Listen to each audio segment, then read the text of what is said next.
Hello everyone. So in this class we are going to talk about microcomputer system, and in the latter part of the video we'll be discussing about 8085 microprocessor in little bit detail. So without any further ado, let's get started.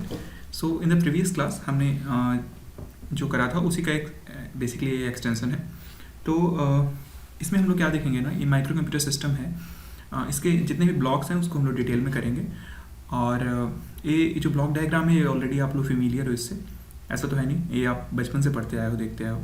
तो basically क्या होता है micro computer system कि अगर आपका एक जैसे है, इसमें 4 ब्लॉक दिए हुए हैं. आपका इनपुट डिवाइस वाला ब्लॉक है, आउटपुट डिवाइस वाला ब्लॉक है, मेमोरी है और सीपीयू है.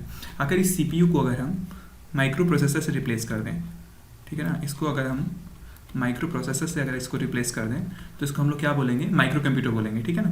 तो बेसिकली जो ALU कंट्रोल यूनिट और रजिस्टर्स लिखा हुआ है ये किसका पार्ट है, माइक्रो प्रोसेसर का ही पार्ट है. ठीक है. तो इस पूरे ब्लॉक डायग्राम को हम क्या बोलते हैं, माइक्रो कंप्यूटर सिस्टम बोलते हैं. ठीक है. अब इसमें देखो क्या है कि आप सभी को पता है कि इनपुट डिवाइस क्या होता है. इनपुट डिवाइस वो डिवाइस होता है जिसके थ्रू हम इनपुट्स देते हैं. इनपुट्स किसको देते हैं, CPU को देते हैं. ठीक है ना. CPU का मतलब सेंट्रल प्रोसेसिंग यूनिट. बेसिकली यहाँ पे CPU का मतलब क्या है, माइक्रो प्रोसेसर. ठीक है ना. जो भी माइक्रो प्रोसेसर है वही एज ए CPU बिहेव कर रहा है. ठीक है ना, सेंट्रल प्रोसेसिंग यूनिट. ठीक है. तो यहाँ पे जो इनपुट डिवाइस है, इनपुट डिवाइस में क्या क्या हो सकता है आप सभी को पता है कि हम एग्जाम्पल देखते हैं. कीबोर्ड हो सकता है, ठीक है, कीबोर्ड हो सकता है, माउस हो सकता है. ठीक है. सिंपल एग्जांपल है आपकी किसके, माइक्रो कंप्यूटर सिस्टम के इनपुट डिवाइस की. ठीक है. और भी बहुत सारे इनपुट डिवाइसेस हो सकते हैं. ठीक है. तो इनपुट डिवाइस क्या करेगा, इनपुट देने के काम आएगा. किसके इनपुट देने के काम आएगा, CPU को इनपुट देने के. ठीक है. CPU को इनपुट क्यों देना है, क्योंकि CPU क्या होता है, CPU किसी भी टास्क को परफॉर्म करने के लिए रिस्पॉन्सिबल है. ठीक है. तो आप बताओगे ना, आप डेटा दोगे कि किस डेटा पे टास्क परफॉर्म करना है, कौन सा टास्क परफॉर्म करना है, कैसे परफॉर्म करना है. ठीक है. तो ये सारा चीज़ इनपुट डिवाइस के थ्रू होता है. ठीक है. तो इसके एग्जांपल्स कीबोर्ड हो गए, माउस हो गए. ठीक है. अब आते हैं हम लोग CPU के बारे में देखते हैं. CPU का मतलब यहाँ पे माइक्रो प्रोसेसर से है. ठीक है.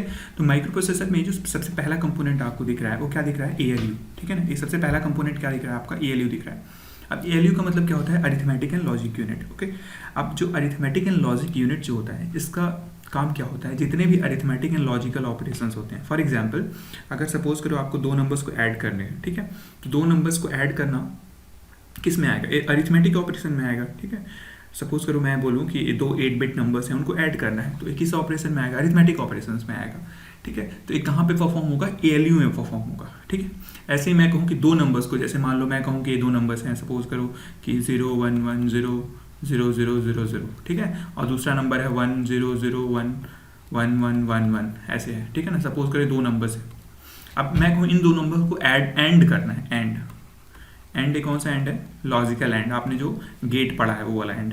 ठीक है. अब इन 2 नंबर्स को एंड करने के लिए कौन सा यूनिट रेस्पॉन्सिबल होगा, ALU होगा, क्योंकि ALU में आपका लॉजिक यूनिट भी होता है. ठीक है. वो क्या करेगा, लॉजिक यूनिट इन 2 नंबर्स को एंड करेगा. ठीक है. तो एंड कैसे होगा, 0 और 1 का एंड क्या होता है, 0 होता है. ऐसे ही 0 1 का 0, फिर 0, फिर 0, फिर 1 0 का भी 0 होगा, 0 0 0, ये सारे 0 0 हो जाएंगे. ठीक. तो ये बेसिकली एंड ऑपरेशन है. ठीक है ना. तो ये एंड ऑपरेशन कहाँ परफॉर्म होगा, ALU में परफॉर्म होगा. तो ALU किसके लिए काम आता है, अरिथमेटिक एंड लॉजिक ऑपरेशंस के लिए. जितने भी अरिथमेटिक एंड लॉजिक ऑपरेशन हो गया, एडिशन हो गया, सब्ट्रैक्शन हो गया. ठीक है. या फिर कंपेयर करते हो, कंपेयर करते हो आप, या फिर कोई भी, जैसे मान लो नॉट निकालना है, किसी पर्टिकुलर कॉम्प्लीमेंट निकालना है, तो ये सारे ऑपरेशंस कहाँ पे परफॉर्म होंगे, ALU में परफॉर्म होगा. ठीक है. अब आता है हमारा कंट्रोल यूनिट. ठीक है. कंट्रोल यूनिट किसके लिए रिस्पॉन्सिबल है, हमारा ये जो कंट्रोल यूनिट है ये बेसिकली कंट्रोल सिग्नल्स जनरेट करता है. ठीक है ना. कैसे सिग्नल्स जनरेट करता है, कंट्रोल सिग्नल्स.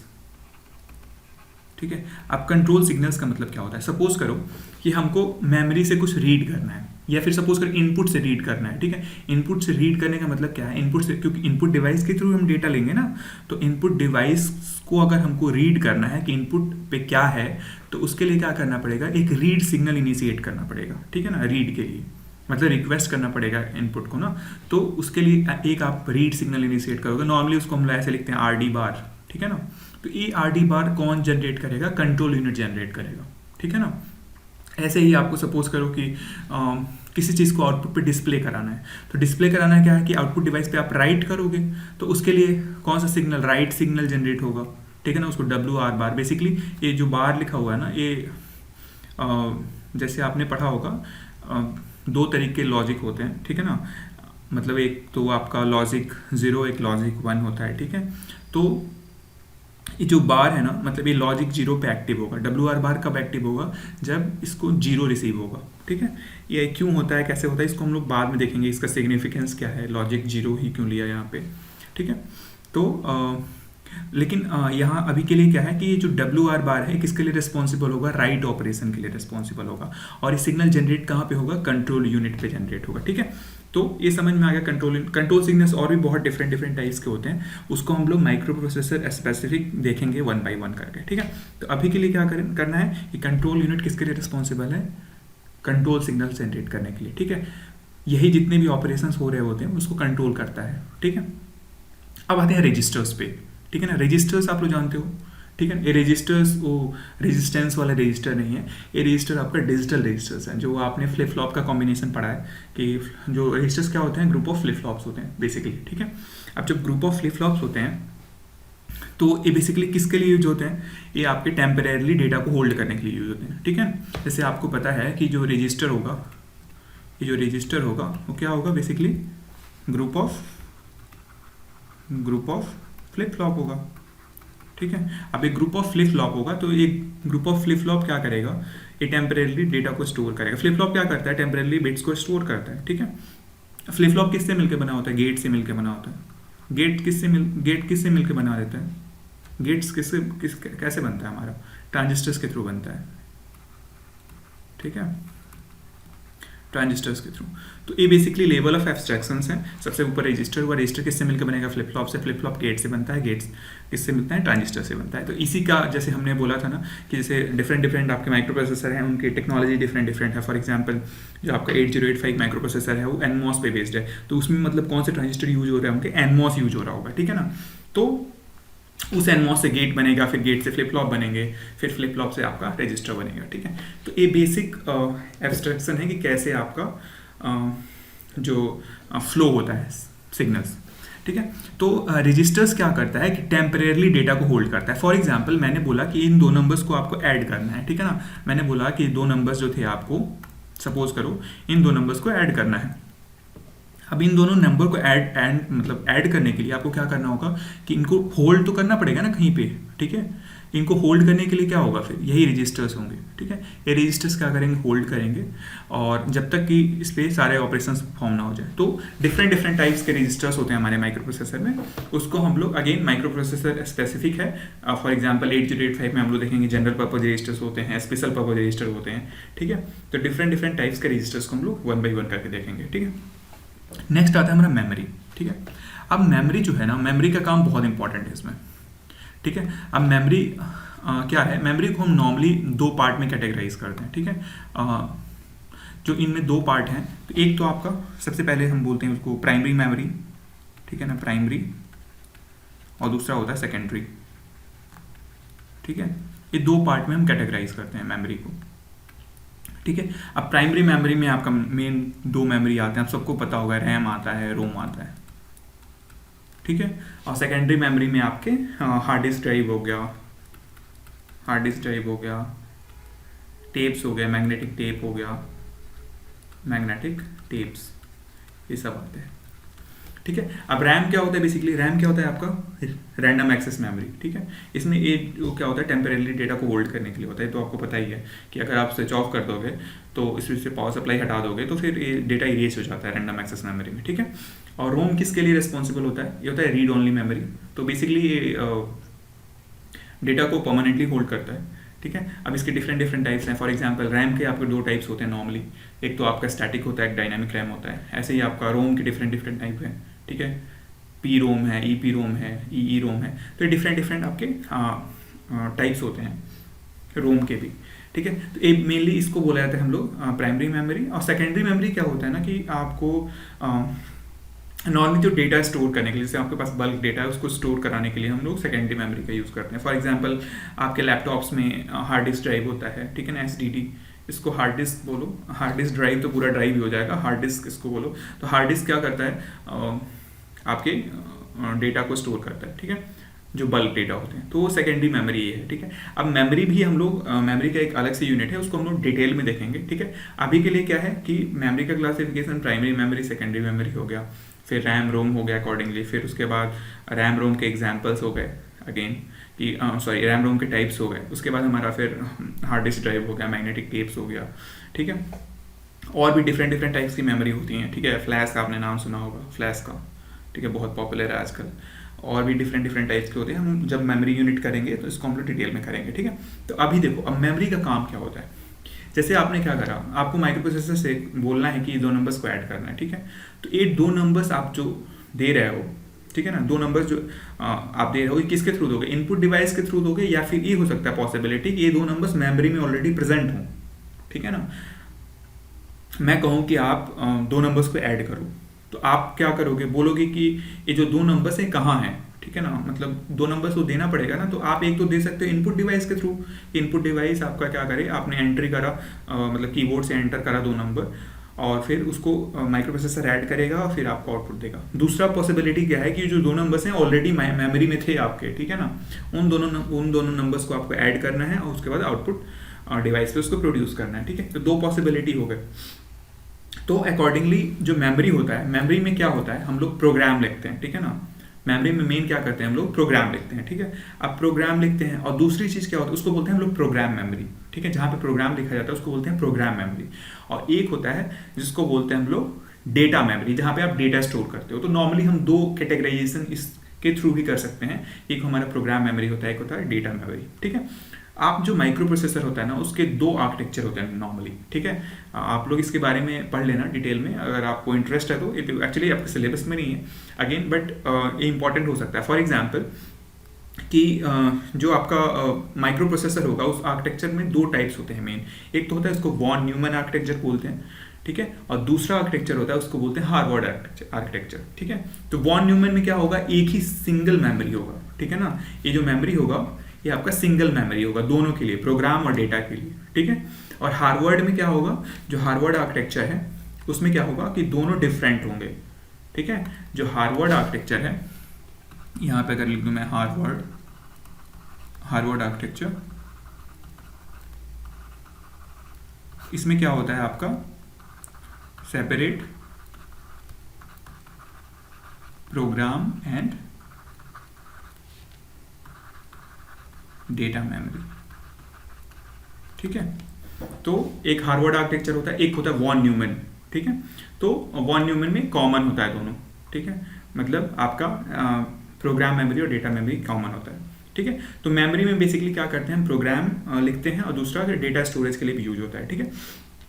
अब देखो, अब आपने मेमोरी में प्रोग्राम लिखा, ठीक है। तो मेमोरी में प्रोग्राम लिखा, तो वो प्रोग्राम माइक्रो प्रोसेसर के पास कैसे जाता है, उसको बोलते हैं हम ऑपरेशन फैच, ठीक है ना। वो फैच ऑपरेशन करता है, वो माइक्रो प्रोसेसर उस पर्टिकुलर प्रोग्राम को अपने पास ले जाता है और उसको फिर क्या करता है, प्रोसेस करता है, ठीक है ना। उस प्रोग्राम को प्रोसेस करेगा, ठीक है, फिर एग्जीक्यूट करेगा, मतलब डिकोड करके फिर एग्जीक्यूट करता है, और एग्जीक्यूट करने के बाद जो रिजल्ट होगा वो आपको प्रोवाइड करेगा आउटपुट डिवाइस पे। अगेन, अब आउटपुट डिवाइस क्या होता है, अब आउटपुट डिवाइस में क्या हो सकते हैं, डिस्प्ले हो सकता है आपका, ठीक है, लाउड स्पीकर, सपोज करो आपको म्यूजिक प्ले करना है तो लाउड स्पीकर हो सकता है। ऐसे बहुत सारे आउटपुट डिवाइसेस हो सकते हैं, ठीक है ना, आप जितना सोच सकते हो।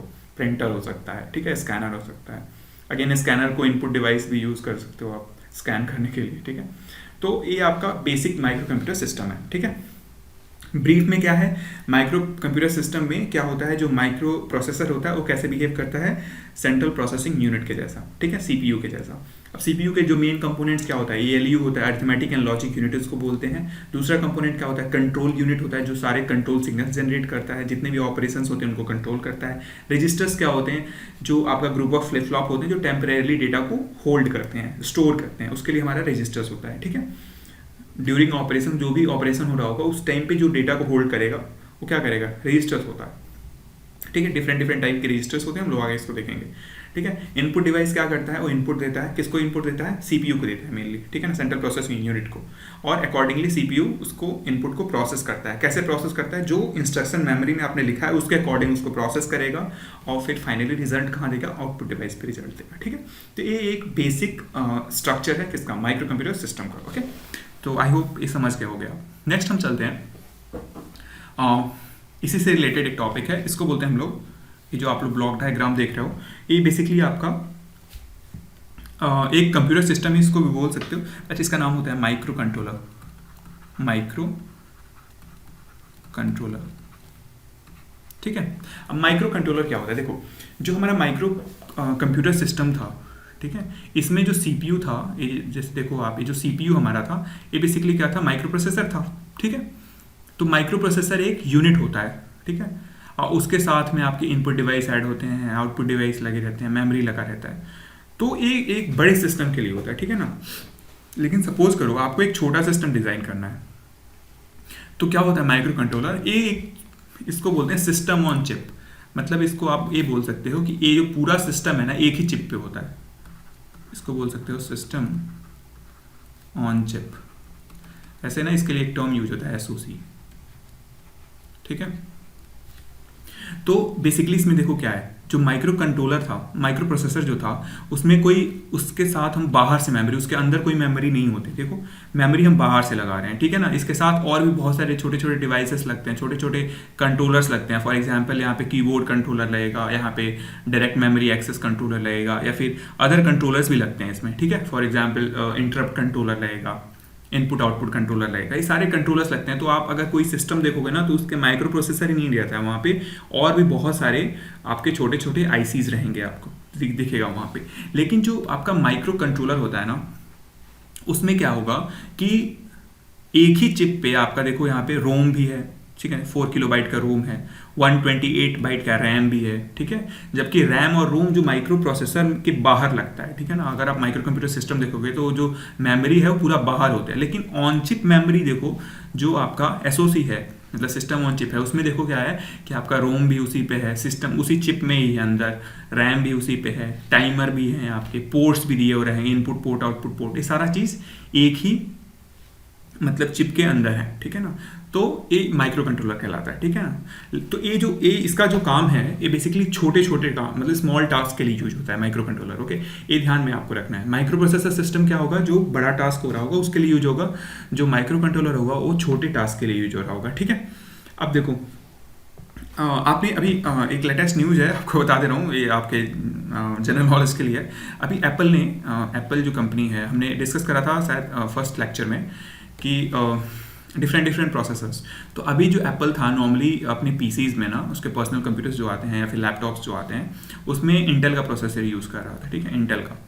अभी रिसेंटली उसने अपना एक प्रोसेसर लॉन्च किया M1 के नाम से, आप सर्च करना है इसको M1, ठीक है। अब ये M1 प्रोसेसर पे इन्होंने क्या कमाल करा है कि इनका जो प्रोसेसर है ना, ये एटलीस्ट 2 टाइम्स फास्टर है, ठीक है। इनका जो बैटरी बैकअप है अराउंड 12 आवर्स है, मतलब 12 घंटा मिनिमम चलता है बैटरी, सोचो इनके लैपटॉप्स का। पहले अराउंड 6 आवर्स था, अभी 12 आवर्स हो गया है। तो इन M1 चिप की खासियत ये है ना कि ये भी लगभग सिस्टम ऑन चिप है, ठीक है ना। इन्होंने माइक्रो प्रोसेसर तो स्ट्रॉन्ग बनाया ही बनाया है, लेकिन उसके साथ साथ ना एक ही चिप पे, जैसे मान लो ये आपका चिप है, तो इसमें आपके डिफरेंट कोर्स होते हैं। कोर्स मैंने बताया था, कोर जो होता है ना, जैसे मान लो 1 2 3 4, ऐसे ही 8 कोर इन्होंने दिए हैं, ठीक है ना। ऐसे 8 कोर दिए, 8 कोर, और उसके साथ साथ रैम भी दे दिया इसी पे, और भी बहुत सारे ब्लॉक्स दे दिए हैं। उसको न्यूरल मशीन होता है एक, ठीक है, न्यूरल मशीन होता है, वो भी दे दिया है। और भी बहुत सारे इन्होंने मतलब एक ही चिप पे बहुत सारे चीज़ ला दिया है। अब इससे क्या हुआ होगा, देखो अगर रैम तुम ऑन चिप देते हो, एक ही चिप पे तुम रैम बना दिए, उसी पे माइक्रो प्रोसेसर है 8, ये 8 कोर का मतलब क्या होगा, 8 कोर का मतलब क्या होगा, 8 प्रोसेसर्स होंगे, वो कनेक्टेड होंगे आपस में। क्यों हम कोर बढ़ाते हैं, पैरेलल प्रोसेसिंग के लिए, मैंने आपको पहले बता रखा है, ठीक है। तो अब इसमें रैम दे दिया। अब सपोज करो, अब अगर आप सिस्टम से बाहर रैम लगाते हो तो क्या होता है, आप उसमें वायर्स होता है, रैम कनेक्टेड होगा ना, सिस्टम वायर्स के थ्रू कनेक्टेड होगा, उस पर पावर लॉस होगा। अभी क्या है, इस सिस्टम में ही है, इसी मतलब आपके प्रोसेसर में ही रैम लगा हुआ है, तो उससे क्या होगा, जो पावर लॉसेस थे वो बहुत ऑप्टिमाइज हो जाएंगे। ऐसे ही न्यूरल मशीन से और भी बहुत सारी चीज़ें इन्होंने करी है। तो अभी इसमें क्या है ना, इसमें बहुत फुल डिटेल बाहर नहीं है, लेकिन ये काफ़ी स्ट्रॉन्ग माना जा रहा है, ठीक है। ये M1 है, पहला प्रोसेसर है एप्पल का, खुद का प्रोसेसर है, अभी रिसेंटली लॉन्च हुआ है नवंबर में ही, ठीक है। आप इसके बारे में अगर इंटरेस्टेड हो तो देख लेना, ठीक है, बहुत सारी वीडियोस अवेलेबल है, ठीक है। तो हम ऐसे ही बता दे रहे हैं आपको, ठीक है।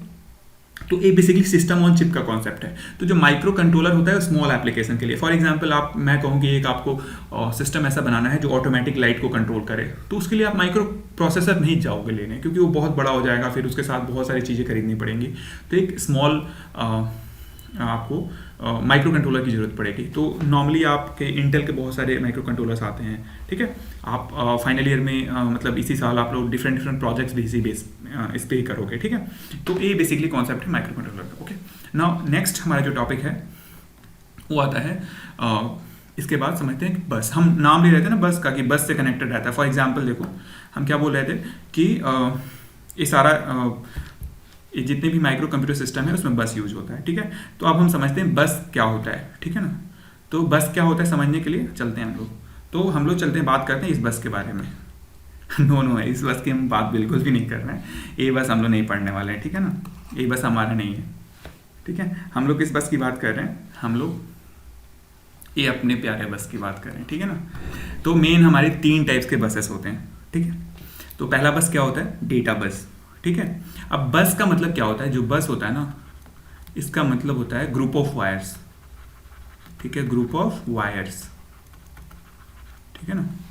तो मैं अगर कहूँ डेटा बस तो मतलब क्या होगा कि सेट ऑफ वायर्स होंगे, ग्रुप ऑफ वायर्स होंगे जो क्या कर रहे होंगे, डेटा को कैरी करने के लिए होंगे, ठीक है।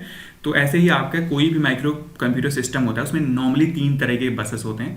पहला होता है डेटा बस जो क्या करता है, डेटा को कैरी करता है। दूसरा होता है एड्रेस बस जो एड्रेस को कैरी करता है। और तीसरा होता है कंट्रोल बस जो कंट्रोल सिग्नल्स को कैरी करता है। मैंने बताया था ना कि RD बार होता है, WR बार होता है, जैसे रीड ऑपरेशन, राइट ऑपरेशंस। तो ये डिफरेंट ऑपरेशंस हैं, तो उनके लिए जो वायर होगा, ठीक है ना। क्योंकि सपोज करो आपने कंट्रोल सिग्नल जनरेट किया RD बार, ठीक है। अब RD बार जो जनरेट किया है उस, तो RD बार क्या हो सकता है, जो डिजिटल सिग्नल है, मतलब बाइनरी ही हो सकता है, 0 हो सकता है या 1 हो सकता है। तो इसको कैरी कौन करेगा, वायर करेगा।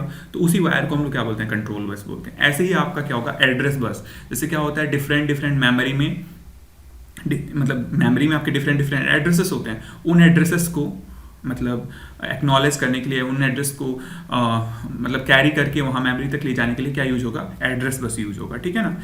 और तीसरा होगा डेटा बस। डेटा बस क्या करेगा, नॉर्मली डेटा के फ्लो को कंट्रोल, मतलब डेटा के फ्लो को, मतलब जैसे एक जैसे दूसरे डेटा ले जाना होगा उसके लिए क्या यूज होगा, डेटा बस यूज होगा, ठीक है। एक चीज़ आप ध्यान में देखो कि जो डेटा बस है ना, ये क्या होता है, हमेशा बाई डायरेक्शनल होता है। बाई डायरेक्शनल का मतलब क्या है, दोनों तरफ से, इधर जाएगा भी इधर से आएगा भी, ठीक है। आप देखो इससे जो कनेक्शन हुए हैं, देखो ये जो कनेक्शन है, या फिर ये कनेक्शन है, या फिर ये कनेक्शन है, देखो तीनों डेटा बस के, देखो दोनों तरफ हैं, ठीक है, ठीक है। ये ध्यान दो आप।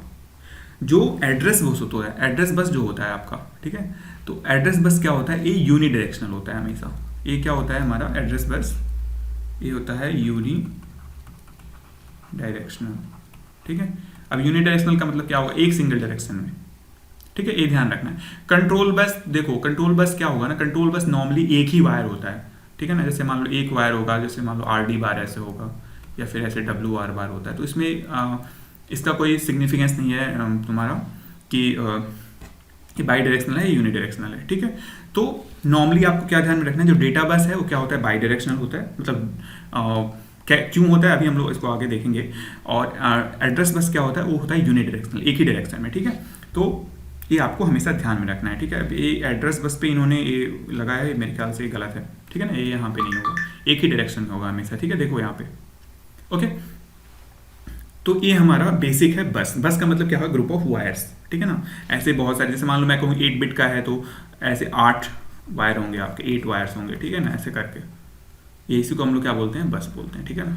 हमारा ये वाला बस नहीं है, ठीक है। काम यही है वैसे, जैसे ये बस क्या करता है, पैसेंजर्स को कैरी करता है, ठीक है। और ये वाला बस हमारा क्या करता है, डेटा को कैरी करता है, ठीक है। काम दोनों का यही है, बट हम लोग बात किसकी कर रहे हैं, किस बस की बात कर रहे हैं, सिस्टम बस की बात करते हैं, ठीक है। तो सिस्टम बस के कितने टाइप्स होते हैं, data bus, address bus, control bus, ठीक है।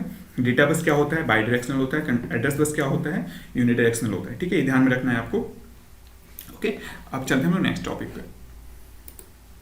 तो नेक्स्ट हमारा है अगेन मशीन लैंग्वेज, ठीक है। तो एक टर्म आएगा आपके लिए बहुत हमेशा कि मशीन लैंग्वेज क्या होता है। तो मशीन लैंग्वेज का मतलब क्या है, देखो कि जब भी कोई कमांड, जैसे कोई भी कमांड अगर लिखोगे, अगर मान लो कोई कमांड आपने लिखा, सपोज करें एक कमांड लिखा, ठीक है। वो कमांड जो है अगर बाइनरी में है, ठीक है। अब बाइनरी, इसमें मशीन का मतलब क्या है, देखो जो मशीन है बेसिकली ये डिजिटल मशीन की बात हो रही है। तो कोई भी डिजिटल सिस्टम होगा वो कैसी लैंग्वेज समझेगा, बाइनरी में समझेगा ना, बिट्स में समझेगा, 1-0 के फॉर्म में समझेगा। तो अगर कोई भी लैंग्वेज अगर आपने बाइनरी में लिखा है उसको, ठीक है, बाइनरी में लिखा है तो उसको हम लोग क्या बोलेंगे, मशीन लैंग्वेज बोलेंगे। ठीक है, समझ में आ गया। अगर बाइनरी पैटर्न, फॉर एग्जांपल मैं मान लो कि कोई ऐसे है, जैसे मान लो कि कोई माइक्रो प्रोसेसर है, वो उसको ऐड ऑपरेशन करने के लिए, जैसे मान लो कोई माइक्रो प्रोसेसर है, उसको बताने के लिए कि 2 नंबर्स को ऐड करना है, उसके लिए कोई कमांड है, उसका जो बाइनरी नंबर है ऐसे 11001000, ठीक है, ऐसे मान लो। इसका मतलब क्या होगा कि जब भी ऐड ऑपरेशन करना होगा तो माइक्रो प्रोसेसर क्या करेगा, एक माइक्रो प्रोसेसर को एक कमांड जाना चाहिए, जैसे ये कमांड जाएगा वो क्या करेगा, माइक्रो प्रोसेसर कौन सा ऑपरेशन परफॉर्म करेगा, ऐड ऑपरेशन परफॉर्म करेगा। ठीक है, तो ये जो कमांड है ना, जो बाइनरी लैंग्वेज में लिखा गया, इसको क्या बोलते हैं हम लोग, मशीन लैंग्वेज बोलते हैं। ठीक है, समझ में आ गया ना। मतलब क्या होगा, मशीन लैंग्वेज होगा, वो क्या होगा, कमांड होगा जो कि बाइनरी में लिखा होगा। ठीक है, बाइनरी पैटर्न होगा जिसका। ओके, अब ये जो है ना, अब इसका प्रॉब्लम क्या है, इसका प्रॉब्लम ये है कि मान लो आपने कोई सपोज करा कि आपने कोई माइक्रो प्रोसेसर बनाया, ठीक है ना, माइक्रो प्रोसेसर यूनिट है मान लो, आपने कोई बनाया। अब क्या होगा, इसमें जो आपने कमांड होगा, आपका जो भी कमांड होगा, ठीक है, वो क्या होगा, इसी पर्टिकुलर माइक्रो प्रोसेसर के लिए रन करेगा। तो मशीन लैंग्वेज के साथ प्रॉब्लम क्या होती है कि जो कमांड है ना, ये वाला कमांड किसी और कंपनी के या फिर किसी और ऑर्गेनाइजेशन के माइक्रो प्रोसेसर पे एक सेम कमांड नहीं चलेगा ऐड ऑपरेशन के लिए। ठीक है, तो उसके लिए ऐड ऑपरेशन के लिए कुछ डिफरेंट कमांड होगा। फॉर एग्जाम्पल मान लो 00110011, ठीक है, सपोज करो कि ये मोटोरोला का है, ठीक है ना, मोटोरोला भी बनाता है, मोटोरोला, पता नहीं स्पेलिंग देख लेना, ठीक है, और सपोज करो इंटेल का है, ठीक है, ये सपोज कर लो। तो देखो क्या दोनों अलग है, ऐड ऑपरेशन इंटेल के लिए क्या है, ए है, मोटोरोला के लिए है। ठीक है, तो अगर आप क्या करोगे, ये इसको बोलते हैं हम लोग कि ये प्लेटफॉर्म डिपेंडेंट है, मतलब इंटेल के लिए अलग, मतलब इंटेल जो प्रोसेसर है उसके लिए अलग मशीन लैंग्वेज होगा, अलग कमांड होगा, मोटोरोला के लिए अलग होगा। तो इस लैंग्वेज को हम लोग हमेशा क्या बोलते हैं, इस लैंग्वेज का नाम हम लोग देते हैं प्लेटफॉर्म डिपेंडेंट। मतलब वो डिपेंड कर रहा है किस पे, कि कौन सी कंपनी है। ठीक है, तो मशीन लैंग्वेज हमेशा क्या होता है, प्लेटफॉर्म डिपेंडेंट लैंग्वेज होता है। ठीक है, अब बात करते हैं हम लोग असेंबली लैंग्वेज की। ठीक है, तो असेंबली लैंग्वेज क्या होता है बेसिकली, कि जो बाइनरी पैटर्न था, मशीन लैंग्वेज में जो बाइनरी पैटर्न था, वो रिप्लेस किससे हो जाता है, इंग्लिश लाइक वर्ड से। ठीक है ना, मतलब इंग्लिश लाइक वर्ड से। फॉर एग्जाम्पल मैंने क्या बोला था कि जैसे मान लो हमारा था, ऊपर हमने लिखा है 11001000। अब ये ना लिख के, क्योंकि ये याद करना बहुत टफ है, अगर आप सपोज करो प्रोग्रामर हो और सारा कमांड आपके बाइनरी में हो तो कौन कौन सा आप याद करते फिरोगे। ठीक है, तो इसको आसान करने के लिए हम क्या कर सकते हैं, इसके कॉरेस्पॉन्डिंग एक हम सिंपल सा क्या करें, एक इंग्लिश वर्ड डेवलप कर लें। जैसे मान लो इसके कॉरेस्पॉन्डिंग हमने डेवलप कर लिया ऐड। तो रादर देन राइटिंग ये कि अगर हम एक बाइनरी नंबर लिखें, हम क्या लिखें, सिंपली ऐड लिखें। ठीक है, तो इस चीज को हम लोग क्या बोलते हैं, मशीन लैंग्वेज। ठीक है, जो ऐड लिखा है इसको बोला जाता है हम लोग निमोनिक्स बोलते हैं, निमोनिक। ठीक है, तो असेंबली लैंग्वेज में क्या यूज होता है, निमोनिक यूज होता है। किस चीज का निमोनिक यूज होता है, जो मशीन लैंग्वेज था उसी को हम क्या करते हैं, सिंपली रिप्लेस कर देते हैं इंग्लिश लाइक वर्ड से, और उस इंग्लिश लाइक वर्ड को क्या बोलते हैं हम लोग, निमोनिक बोलते हैं। ठीक है, क्लियर यहाँ तक। अब देखो, अब प्रॉब्लम क्या आएगी, आपने तो कर दिया कि ऐड है, ऐड का मतलब ये, लेकिन समझेगा कैसे प्रोसेसर, क्योंकि प्रोसेसर हमेशा या फिर जो मशीन होगा क्या समझेगा, बाइनरी समझेगा। तो आपको उससे डील करने के लिए आपको कुछ सिस्टम डेवलप करना पड़ेगा। ठीक है, तो उसको हम लोग बोलते हैं, आपको क्या करना पड़ेगा, वेट, अगर आपने ये किया हुआ है, जैसे मान लो आपने क्या करा कि असेंबली लैंग्वेज में प्रोग्राम लिखा। ठीक है, तो उस असेंबली लैंग्वेज में प्रोग्राम जो होगा वो क्या होगा, इंग्लिश लाइक वर्ड होगा। जैसे मान लो होगा ऐड, ऐसे लिखा होगा। अब ऐड जो ऑपरेशन है ये तो समझेगा नहीं प्रोसेसर, प्रोसेसर क्या समझेगा, बाइनरी वर्ड समझेगा। ठीक है ना, तो उस बाइनरी वर्ड को पाने के लिए हम क्या करते हैं, सबसे पहले सपोज करा आपका ये असेंबली लैंग्वेज था। ठीक है ना, अगर हम इसको सिंपली असेंबली लैंग्वेज लिखें, ठीक है, अब असेंबली लैंग्वेज है। ठीक है, अब इसको हमको क्या करना पड़ेगा, कन्वर्ट करना पड़ेगा। ठीक है, तो जो कन्वर्ट करता है उसको हम लोग बोलते हैं असेंबलर। ठीक है, अब असेंबलर क्या करेगा, क्या जनरेट करेगा, मशीन लैंग्वेज जनरेट कर देगा। ठीक है, अब हमारा प्रॉब्लम सॉल्व हो गया। कैसे सॉल्व हुआ?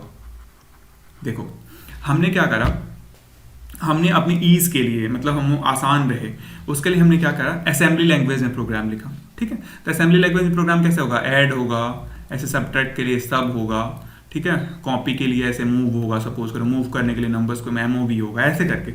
ठीक है, अभी हमने प्रोग्राम तो लिख दिया, लेकिन मशीन लैंग्वेज क्या समझता है, बाइनरी समझता है। मतलब जो मशीन होगा वो क्या समझता है, हमारा बाइनरी समझता है। तो वो बाइनरी में कन्वर्जन कैसे होगा, किसके थ्रू होगा, असेंबलर के थ्रू। तो असेंबलर में क्या हो रहा होगा, बेसिकली वो जैसे ही देखेगा कि ऐड लिखा हुआ है तो ऐड के कॉरेस्पॉन्डिंग उसके आगे क्या लिखा होगा, उसका बाइनरी इक्विवेलेंट लिखा होगा। ठीक है ना, 1 1 0 0 0 0 1 1 ऐसे कुछ लिखा होगा। ठीक है, ऐसे सबट्रैक्ट के कॉरेस्पॉन्डिंग कुछ लिखा होगा ऐसे करके। ठीक है, ऐसे मान लो सबट्रैक्ट के कॉरेस्पॉन्डिंग ऐसे डिफरेंट असेंबलर में लिखा होगा। ठीक है ना, मतलब यहाँ एक तरफ उसका असेंबली लैंग्वेज का निमोनिक लिखा होगा ऐड, और दूसरी तरफ उसका कोड लिखा होगा, जैसे मान लो 1 1 0 0 0 0 1 1 जैसे। ठीक है, तो क्या करेगा, सिंपली जैसे ही ऐड वर्ड आएगा वो क्या जनरेट कर देगा, 1 1 0 0 0 0 1 1। ठीक है, एक कौन काम करेगा, असेंबलर का काम है। तो असेंबलर को अगर हमको डिफाइन करना हो तो क्या करता है, बेसिकली असेंबली लैंग्वेज को मशीन लैंग्वेज में कन्वर्ट करता है। ठीक है, कैसे कन्वर्ट करता है, उसके अंदर एक टेबल होता है, वो टेबल में देखेगा कि ऐड का मतलब क्या है, ऐड का मतलब ये मशीन लैंग्वेज है, तो उसके कॉरेस्पॉन्डिंग वो बिट जनरेट कर देगा और फिर मशीन को समझ में आ जाएगा। ठीक है, तो इस पूरे प्रोसेस को कौन करता है, असेंबलर करता है। नेक्स्ट हमारा है लो लेवल लैंग्वेज। ठीक है, अब लो लेवल लैंग्वेज का मतलब क्या होता है, जो कोई भी लैंग्वेज, ठीक है ना, कोई भी लैंग्वेज अगर मशीन डिपेंडेंट लैंग्वेज है, ठीक है ना, कौन सा लैंग्वेज, मशीन डिपेंडेंट। ठीक है, मशीन डिपेंडेंट लैंग्वेज का मतलब क्या है, सपोज करो आपका कोई कमांड है, जैसे मान लो कोई कमांड है हमारा, वो कमांड किसी स्पेसिफिक, ठीक है ना, स्पेसिफिक कंप्यूटर के लिए या फिर मशीन के लिए ही है। जैसे मान लो मैंने ऐसे कमांड जो किसी एक ही मशीन या फिर एक ही कंपनी के मशीन या कंप्यूटर पे चलता हो, ठीक है ना, उस सेट ऑफ कमांड्स को हम क्या बोलते हैं, लो लेवल लैंग्वेज। देखो, मशीन डिपेंडेंट का मतलब क्या है, उसी मशीन पे वो डिपेंड कर रहा है। ठीक है ना, मतलब जिस मशीन के लिए डेवलप करा गया। सपोज करो एक कंपनी है, जैसे मान लो कोई कंपनी है जिसका नाम है IBM। मान लो एक कंपनी है IBM, इंटरनेशनल बिजनेस मशीन, शायद इसका फुल फॉर्म होता है। ठीक है ना, बहुत बड़ी कंपनी है कंप्यूटर्स की। ठीक है, ऐसे ही मान लो दूसरी कंपनी है मोटोरोला मान लो। ठीक है, अब अगर सपोज करो कोई ऐसा लैंग्वेज जो केवल IBM के कंप्यूटर्स पे चले, ठीक है, तो उसको हम क्या बोलेंगे, लो लेवल लैंग्वेज। मतलब वो IBM वो वाला लैंग्वेज अगर आप वो प्रोग्राम अगर मोटोरोला पे सिस्टम पे लिखोगे तो डिटेक्ट ही नहीं करेगा, उसको समझ ही नहीं पाएगा। तो इस तरह के लैंग्वेज को हम लोग क्या बोलते हैं, लो लेवल लैंग्वेज। ठीक है, तो लो लेवल लैंग्वेज हमेशा क्या होता है, मशीन डिपेंडेंट लैंग्वेज होता है। ठीक है, क्लियर। तो इसका एग्जाम्पल क्या है, अभी हमने 2 एग्जाम्पल देखे। कौन कौन से एग्जाम्पल, लो लेवल लैंग्वेज का जो एग्जाम्पल है वो कौन सा है, सबसे पहला तो मशीन लैंग्वेज ही है। ठीक है, मशीन लैंग्वेज। और दूसरा क्या है, दूसरा भी हमने देखा असेंबली लैंग्वेज। ठीक है, क्योंकि ये बेसिकली पर्टिकुलर सिस्टम के लिए ही बनाए जाते हैं। ठीक है, तो जो लो लेवल लैंग्वेज का एग्जांपल क्या है, मशीन लैंग्वेज है और असेंबली लैंग्वेज है। ठीक है, अब आते हैं हम लोग नेक्स्ट कि हाई लेवल लैंग्वेज क्या होता है। ये जो होता है ना हाई लेवल लैंग्वेज, ये होता है प्लेटफॉर्म इंडिपेंडेंट। Platform independent. एक प्लेटफॉर्म इंडिपेंडेंट का मतलब क्या है, ये इंडिपेंडेंट है, किसी चीज पे रन करा दो। जैसे मान लो अगर आपके पास जावा का कोड है, जावा का, ठीक है, आपका जावा का कोड है, C++ का कोड है मान लो।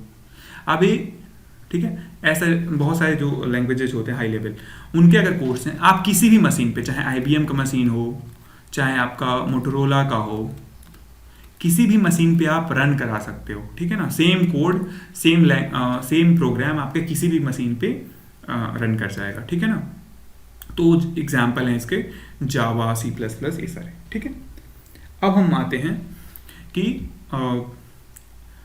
कंपाइलर पे। ठीक है, अब देखो कंपाइलर क्या होता है। तो सबसे पहले इंपॉर्टेंट चीज़ क्या है कि जब कोई भी आप अगर प्रोग्राम लिखते हो, अगर आपने प्रोग्रामिंग करी है, अगर आपने C या C++ किया होगा मान लो, ठीक है, अगर पढ़ा है थोड़ा बहुत इसके बारे में, अगर आइडिया है तो आपको समझ में आ जाएगा। कंपाइलर क्या करता है कि जब आप प्रोग्राम लिखते हो ना, जब भी प्रोग्राम लिखते हो, जैसे आपने सपोज करा कोई प्रोग्राम लिखा, जैसे सी में अगर लिखा होगा ऐसे मान लो हैश इंक्लूड, ऐसे करके लिखते हो ना, इसमें आपके हेडर फाइल होते हैं, ठीक है। ऐसे आपने प्रोग्राम लिखा, ऐसे मेन डिफाइन किया, ठीक है, ऐसे आपने मेन डिफाइन किया, फिर इसके अंदर प्रोग्राम लिखा आपने। तो ये जो प्रोग्राम होता है उस क्या होता है, सबसे पहले ये आप सेव करते हो, तो सेव करते हो तो एक फाइल बनती है, इसको बोलते हैं हम लोग सोर्स। मतलब जब आप सेव करते हो ना तो सोर्स कोड बनता है हमारा, ठीक है। अब क्या होगा, जो सोर्स कोड होता है, अब वो सोर्स कोड क्या है, बेसिकली आपने जो प्रोग्राम लिखा है वही है, लेकिन आपका कंप्यूटर क्या समझता है, ठीक है। कंप्यूटर जो समझता है वो क्या समझता है, कंप्यूटर तो बाइनरी लैंग्वेज समझता है। तो इस सोर्स कोड को कन्वर्ट करना पड़ेगा ना हमको। मतलब सोर्स कोड क्या है, बेसिकली जो भी आपने प्रोग्राम लिखा है, ठीक है, उससे जो कोड बना है उसको हम सोर्स कोड कहते हैं। लेकिन इस सोर्स कोड को समझने के लिए मशीन को क्या करना पड़ेगा, उसको मशीन लैंग्वेज में चेंज करना पड़ेगा।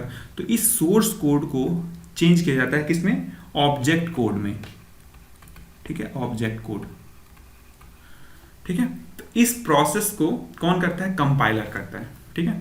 अगेन अब समझो क्या है, बेसिकली हमारे पास क्या हो, जब भी आपने प्रोग्राम लिखा तो सबसे पहला काम क्या होगा कि वो सोर्स कोड होगा, उस सोर्स कोड को हमको क्या कन्वर्ट करना पड़ेगा, ऑब्जेक्ट कोड में। ऑब्जेक्ट कोड क्या होगा, ये क्या होगा, मशीन समझेगा इसको। ये जो होगा मशीन लैंग्वेज होता है मेनली।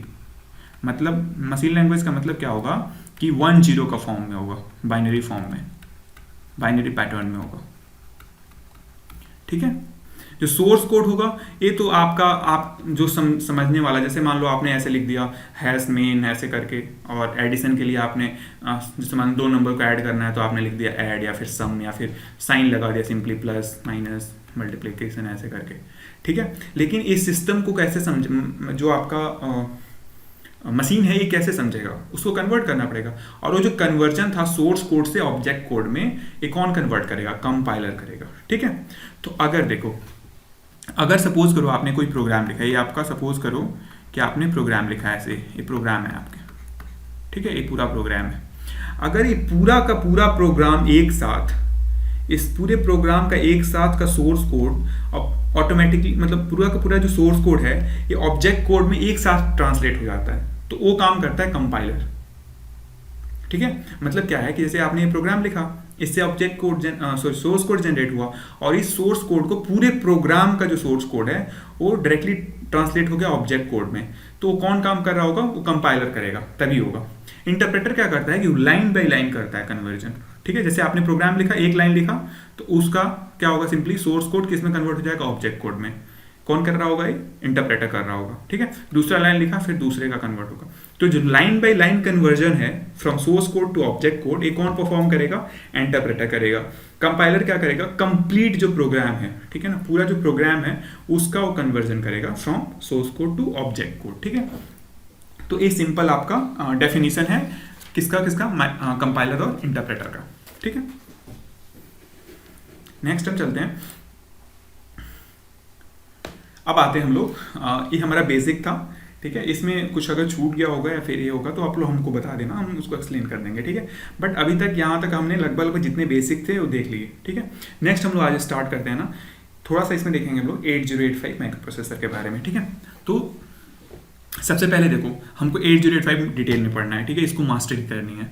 इसका इंपॉर्टेंस ये है कि ये आपके सेमेस्टर एग्जाम के लिए तो इंपॉर्टेंट है ही, अपार्ट फ्रॉम इट जितने भी आप कॉम्पिटिशन्स दोगे, जितने भी आप एग्जाम्स दोगे, फॉर एग्जांपल जेई का, DMRC जेई का, या फिर कई सारे जो एग्जाम इसरो, और इसमें सब में क्वेश्चन आएगा, कम से कम मान के चलो 5 से 10 क्वेश्चन आते हैं माइक्रो प्रोसेसर के, और वो बहुत ईजी होते हैं। इनफैक्ट आप जो बीटेक कर रहे होगे उसका भी सिलेबस एज इट इज है, जो आप डिप्लोमा में पढ़ रहे हो वही बीटेक में पढ़ना है, ठीक है। तो अगर आप डिप्लोमा में ढंग से पढ़ लोगे तो आपको कोई भी दिक्कत नहीं होगी बीटेक में, ठीक है।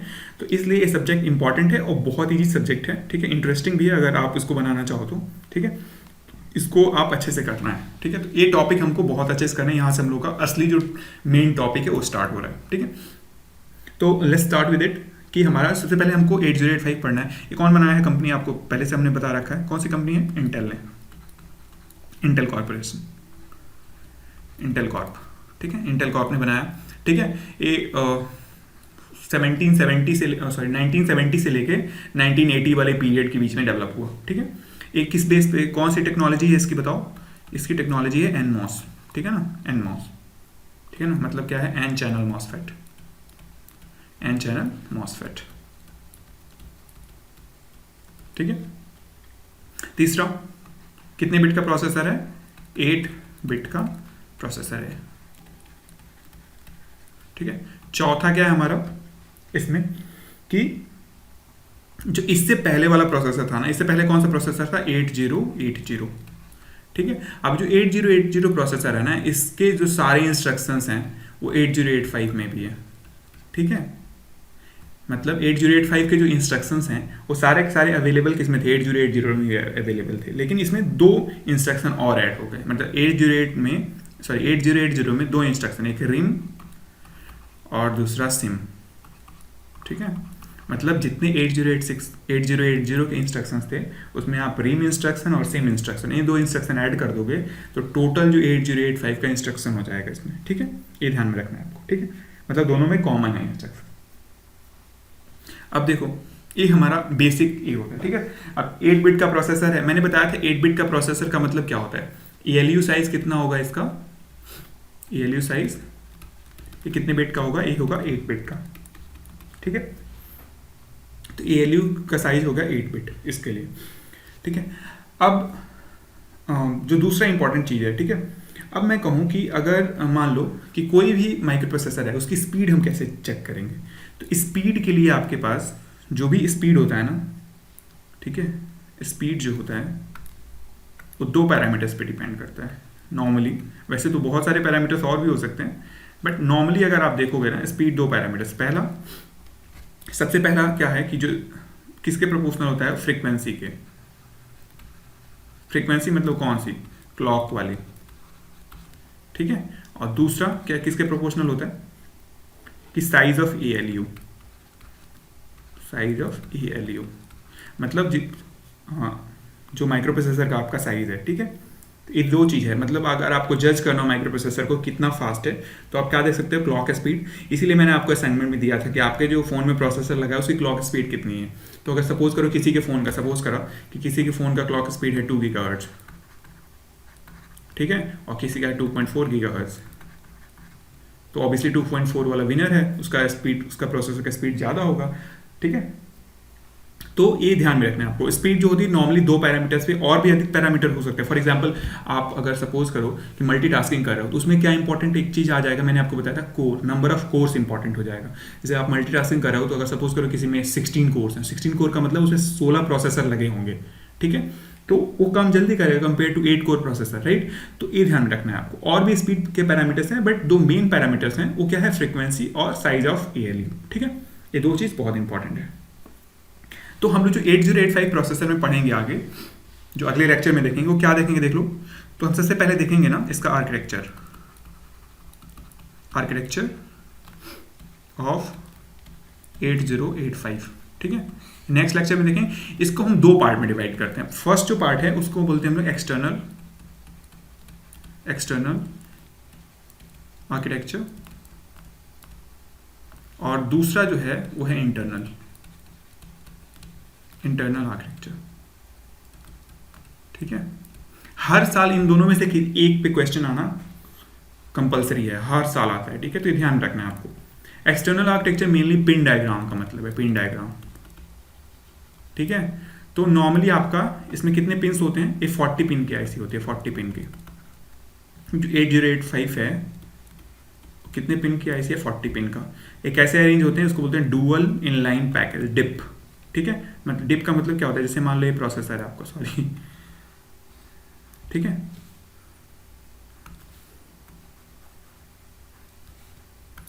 तो सपोज करो ये आपका ये प्रोसेसर हो गया, ठीक है। तो प्रोसेसर में देखोगे ना आप, यहाँ पे नॉच बना रहता है ऐसे करके, ठीक है, ऐसे करके। अब जो इसमें डुअल इनलाइन पैकेज का मतलब क्या होता है कि इसमें ऐसे, ये आपका सपोज करो प्रोसेसर है ऐसे, ठीक है, ये आपका प्रोसेसर है। तो जो 20 पिन्स होंगे यहाँ पे होंगे ऐसे, ठीक है, और बाकी के 20 पिन्स इसके अंदर हो रहे होंगे। मैं इसको वो करके दिखा रहा हूँ, ठीक है। तो पहला पिन होगा फर्स्ट, यहाँ पे 20, और ये जो इंडिकेशन होता है ना कि ऐसे आपको चलना है, मतलब फर्स्ट सेकंड थर्ड ऐसे 20 तक आ गया। उसके बाद 20 का जो 21 स्टार्ट होगा तो आपको ऐसे हमेशा एंटी क्लॉकवाइज घूमना है, ठीक है। ये ध्यान रखना है आपको, ठीक है। तो मतलब ये जो इंडिकेशन है ये जो नॉच बना हुआ है क्या इंडिकेट करता है, उसका डायरेक्शन। तो 21th पिन कहाँ पे होगा, ये 21th हो जाएगा और यहाँ पे हो जाएगा 40th। ठीक है, तो ये आपका इंटेल का प्रोसेसर 8085 ऐसे दिखता है। ठीक है, इसको बोलते हैं हम लोग डुअल इनलाइन पैकेज। ठीक है, प्लास्टिक डिप बोला जाता है, प्लास्टिक का होता है ऊपर कवर, इसका ब्लैक कलर का आईसी होता है नॉर्मली। ठीक है, इंटेल बनाता है इसको, इसका नाम होता है 8085A के नाम से आता है, या आप मार्केट में लेने जाओगे उस पर लिखा रहेगा 8085A। ठीक है, तो ये आपका पिन डायग्राम है। ठीक है, तो इसमें कितने पिन्स है, कौन कौन से पिन है, सब आपको डिटेल में याद होना चाहिए, मतलब 1 से लेके 40 तक के सारे पिन्स पता होने चाहिए। ठीक है, अगेन देखो ये इंपॉर्टेंट एग्जाम के लिए है, कौन से बोर्ड एग्जाम के लिए। कोई नहीं पूछेगा आपसे कि फर्स्ट पिन पे क्या था, सेकंड पिन पे क्या था, बट आपको बोर्ड एग्जाम में ये लोग पूछते हैं। ठीक है, इसका कोई मतलब होता नहीं है, लेकिन आपको याद करना होगा। ठीक है, आप जैसे जो भी तिगड़मबाजी भिड़ा के याद करो, आप जैसे भी कोई लोग गाना बना के याद कर लेता है कुछ कैसे भी करके। ठीक है, तो उसको आपको याद करना है। जो इंटरनल आर्किटेक्चर है ना, ये आपका उसके इंटरनल ब्लॉक्स में क्या क्या होता है। ठीक है, वो सारी चीज़ें कि उसके अंदर क्या क्या होता है। ठीक है, तो ये ध्यान में आपको रखना है। इसमें जो इंपॉर्टेंट क्या है एग्जाम के लिए, अगेन देखो इसके बाद से, इस लेक्चर के बाद से जितने भी लेक्चर होने वाले हैं, इनफैक्ट जो भी लेक्चर ये भी थे ये भी इंपॉर्टेंट है, बट आगे के जितने भी लेक्चर्स होंगे ना उस पर डायरेक्ट क्वेश्चन आएगा आपको एग्जाम में। ठीक है, इनफैक्ट कॉम्पिटिशन में आपको लिखा लिखाया क्वेश्चन मिल जाएगा उसका। ठीक है, तो ये आपको ध्यान से पढ़ना है। ठीक है, तो अगले लेक्चर में हम लोग क्या करेंगे कि जो आर्किटेक्चर ऑफ 8085 है उसको कंप्लीट करेंगे। पहले हम लोग एक्सटर्नल देखेंगे, फिर इंटरनल देखेंगे। Okay, so thanks for watching this video, have an awesome day.